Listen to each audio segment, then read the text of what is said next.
What we need to do is pass this legislation, make sure that these children get back to their families, and we need to line up and protect this border from people coming across. Gentleman will continue. Yes, it is true. I did the research on it. You might want to try it. You might want to try it, Madam Leader. Do the research on it. Do the research. I did it. That's one thing that you don't do. Gentleman will address his comments to the Speaker. It works both ways, Mr. Speaker. Gentleman will continue. The gentleman is recognized. With that, I urge my colleagues to vote for this legislation because apparently I hit the right nerve. I yield back. Pennsylvania yields back the balance of his time. Gentleman from Kentucky reserves. Gentlewoman from New York is recognized. Those of us who actually use our right to cast a vote and help decide who runs this country, either at our little slice of heaven ground level or under that big white dome inside the Beltway, we don't ask for much, or so it seems. All we want is someone who will listen to us, someone who understands our needs and wants, someone who, for lack of a better term, will grow a spine and stand up to those who want to make life a little more miserable, in our own opinion. Which leads us into this. Welcome to MidPoint. The co-founder and former executive director of the political action group Go Proud, Jimmy LaSalvia, joins us once again right here on MidPoint. Jimmy, how are you today? Hey, great. How are you? Thanks for having me. Always a pleasure. Let's get right to it here. There's a politician that actually stood his ground and decided to fight. Now, the point of the matter here is politicians who fight. Well, wait a minute, though. Do we really expect politicians to fight for everything we want? Well, I think in that exchange, what Congressman Marino was doing was reminding former Speaker Pelosi that when she was in charge, nothing was done on border security.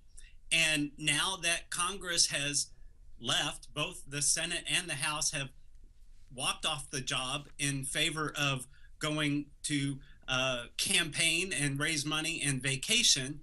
We're all reminded that it doesn't matter who's in charge. Nothing seems to change in Washington. No matter how many times we vote for change, we seem to get shortchanged. And I'm sitting here, just like probably most of our viewers here today, just wondering what the hell happened to our government and why don't they understand what their job is? It's not politics and elections, it's to govern.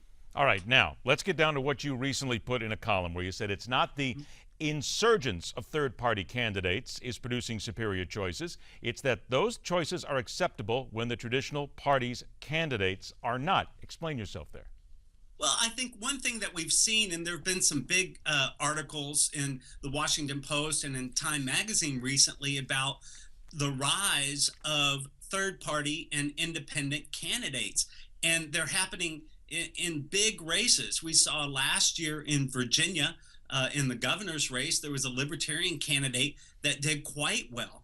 And in this year, there are 10 third-party candidates running in 12 of the hottest Senate races and could play a big role in the Senate. And the reason we're seeing so many third-party and independent candidates doing so well is because most Americans are getting to the point where they realize that neither of the major two parties represent them. All right. And they're tired of picking lesser of two evils. Now, I'm going to stop you here because here comes a statement that we need to talk about, and I want to show our viewers something here, and this talks about political parties here, that Americans 18 to 35 are least likely to identify with a political party. Those that do identify are twice as likely to identify as a Democrat. Well, the age group is less likely to vote, actually. It doesn't exist as you get older here. But what we're finding out here is that the young Americans, the next generation, don't want to identify with a political party. So in that sense, then, how do you get through to them? Because isn't everything cut along party lines one way or the other?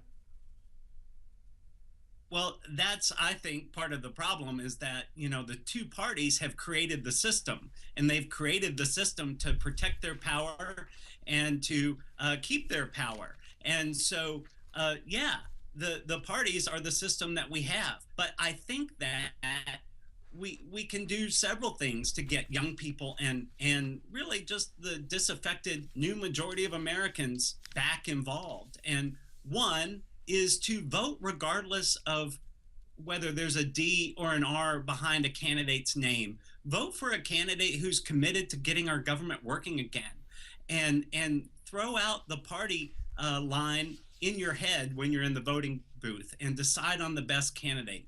But a longer term strategy could be that we move to nonpartisan elections and let kids build their own brand and coalesce around issues instead of party lines. And maybe that will help to get people involved again, to feel like they've actually got a say in their government again. Isn't it good, though, to have a third party or a fourth party or a fifth party or somebody who at least is out there as a possible advantage for people to look at, just an alternative for people to look at this point, because it would seem as if American voters still many times aren't doing their homework.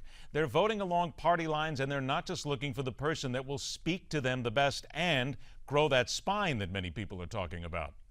Well, at this point in our republic, what do we get when we vote for a party? We get somebody in charge who's spent their entire life in politics. This year, we're looking at control of the United States Senate. And we could move from having Harry Reid, who spent his whole life in politics, to Mitch McConnell in charge. And Mitch McConnell's never in his lifetime had a job outside of government. So what's the difference? And so, yeah, we need more choices at the ballot box so that we can begin to take our country back. There's a great couple of candidates this year that people should look at. The guy in North Carolina named Sean Ha. He's a libertarian candidate for the Senate.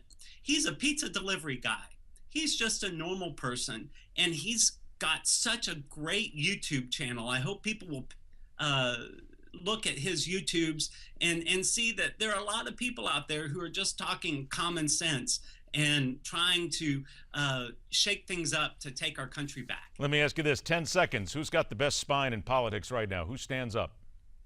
Well, I think we've seen a lot of people from Chris Christie to Rand Paul to Ted Cruz who have all been able to build their own brand somewhat outside of the party brand that they choose to wear. And I think that more people should be doing that. All right, let's get that point across right there, and we'll see if anybody is actually willing to listen. Jimmy LaSalvia, always a pleasure, my friend. Thanks for joining us. Thanks. All right, next hour on MidPoint, the hazing blow-up at Ohio State University that has people wondering if anyone is listening at all to threats of punishment and legal action. After the break, News Call right here on MidPoint, where we question everything.